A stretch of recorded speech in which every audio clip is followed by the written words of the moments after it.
திமுக வேட்பாளர் பட்டியல் ஓரிரு நாளில் வெளியாகும் என எதிர்பார்ப்பு. கடந்த தேர்தலை போன்று திருவாரூரிலிருந்து பரப்புரையை தொடங்க மு.க. ஸ்டாலின் திட்டம்.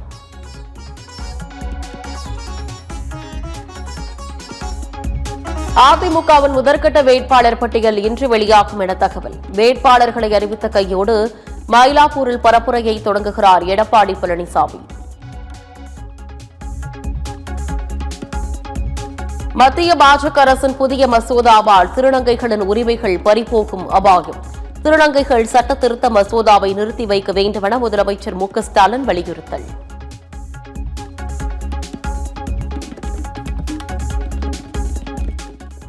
மாமல்லபுரத்தில் நாளை மறுநாள் தாவேக வேட்பாளர்கள் அறிமுக விழா. முதற்கட்ட வேட்பாளர்களை அறிமுகம் செய்து வைக்கிறார் விஜய்.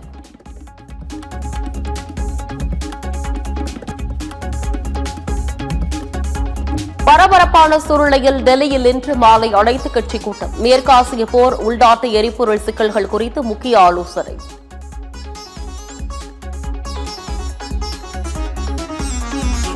திமுக கூட்டணியில் தேமுதிகவிற்கு 10 தொகுதிகள் ஒதுக்கீடு செய்து ஒப்பந்தம் கையெழுத்து.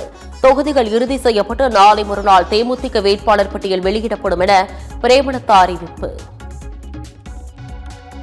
நிச்சயமாக வெற்றி பெறுகின்ற தொகுதிகளை நாங்கள் கேட்டு பெறுவோம். எங்களுக்கு வெற்றி வாய்ப்பு இருக்கின்ற அனைத்து தொகுதிகளையுமே அந்த உத்தேச பட்டியலில் இருக்கு.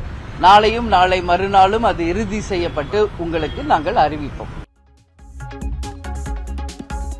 அதிமுக தலைமையிலான கூட்டணியில் தமிழ் மாநில காங்கிரஸ் கட்சிக்கு 5 தொகுதிகள் ஒதுக்கீடு. ஒட்டன்சத்திரம், ஈரோடு மேற்கு, கிள்ளையூர், கும்பகோணம், ராணிப்பேட்டை தொகுதிகளில் தாமரை சின்னத்தில் தமாக போட்டி.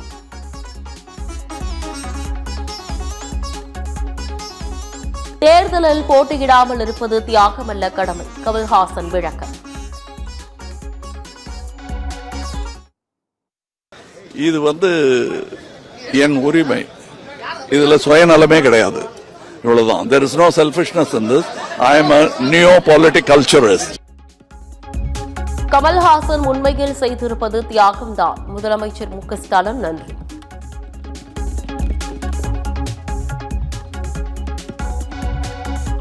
அதிமுக கூட்டணியில் தமிழக மக்கள் முன்னேற்றக் கழகத்திற்கு ராஜபாளையம் தொகுதி ஒதுக்கீடு. எந்த சின்னத்தில் போட்டி என்பது குறித்து ஆலோசித்து முடிவு செய்யப்படும் என தமுக தலைவர் ஜான் பாண்டியன் தகவல். 5 மாநில சட்டமன்ற தேர்தல் பிரச்சாரத்தை இன்று தொடங்கும் காங்கிரஸ் மூத்த தலைவர் ராகுல் காந்தி. கேரள மாநிலம் கோழிக்கோட்டில் பிரம்மாண்ட பேரணியுடன் காங்கிரஸ் வேட்பாளர்களை ஆதரித்து பரப்புரை. நாட்டு மக்களுக்கு தற்சார்பு நிலை வாழ்க்கையை கொடுப்பதுதான் சிறந்த ஆட்சி முறை. தமிழக அரசு துறைகள் கடனில் தத்தளிக்கும் நிலையில் இலவசங்கள் எதற்கு என சீமான் கேள்வி.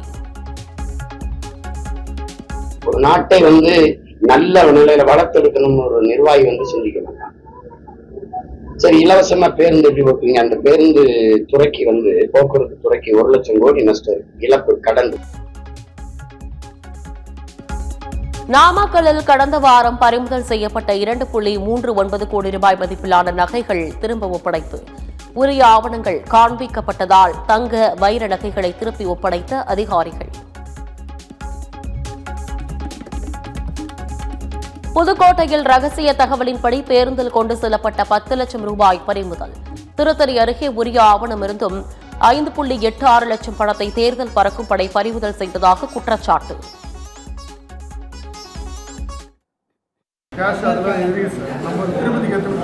உங்க பெட்ரோல் பங்க் எங்க இருக்கு?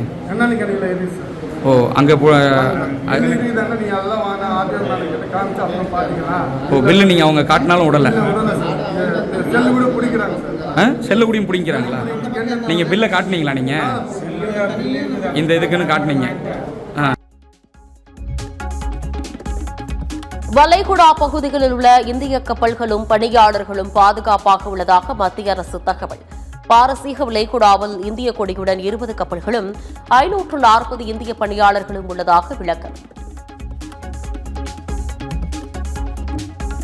டெல்லியில் உள்ள ஈரான் தூதர் முகமது பதாலியை சந்தித்து பேசிய மத்திய அமைச்சர் ஜெய்சங்கர், சவாலான தருணங்களில் ஈரானில் உள்ள இந்தியர்களுக்கு ஆதரவு அளித்ததற்காக ஜெய்சங்கர் நன்றி.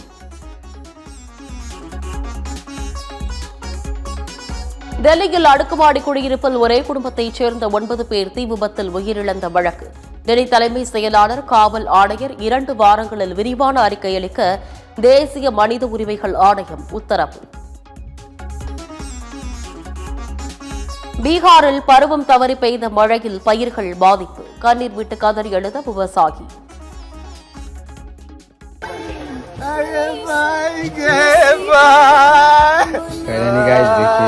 बहुत दुख की बात है कि यहाँ पर इतना भी लगाए थे पूरा यहाँ पे यहाँ से तक पूरा सूख गया है।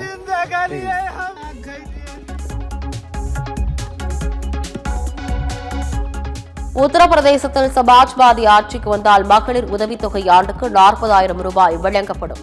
அடுத்த ஆண்டு தேர்தலுக்கு இப்போதே வாக்குறுதியை வெளியிட்டார் அகிலேஷ் யாதவ்.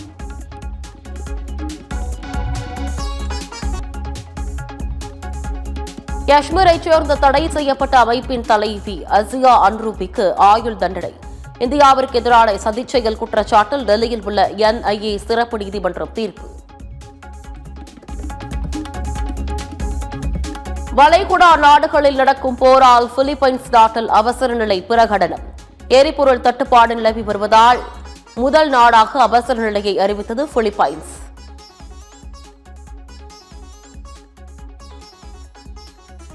அணு ஆயுத அந்தஸ்தை எந்த சூழலிலும் கைவிட முடியாது என வடகொரிய தலைவர் கிம் ஜாங் உன் திட்டவட்டம். தென்கொரியாவை வடகொரியாவின் மிகப்பெரிய எதிரி நாடாக அதிகாரப்பூர்வமாக அறிவிப்பு.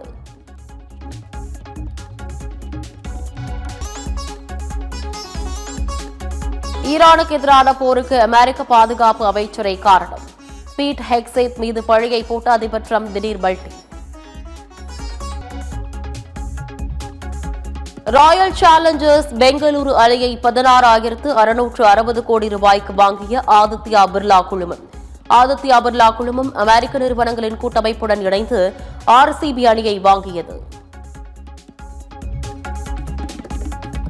கொல்கத்தா நைட் ரைடர்ஸ் அணியின் துணை கேப்டனாக ரிங்கு சிங் நியமனம்.